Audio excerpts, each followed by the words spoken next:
after you discover, they have some choices to make. So what are you seeing people do in the next step after they aware of what they have in their environment? Depending on the industry you are in, the type of problems you're facing.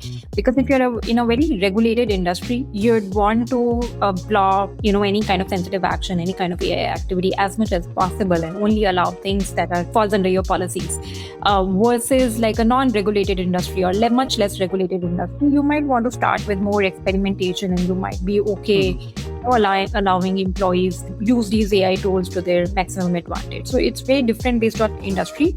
But I think what we see, if you asked, is what do customers do, or what do CISOs do if once they get the visibility? What they do is they start by defining policies, defining guardrails on these AI assets. So for example, for an agent, you want to know whenever there's a prompt injection or there's a malicious skill, there's a malicious MCP, right? Basic guardrails should be at least there.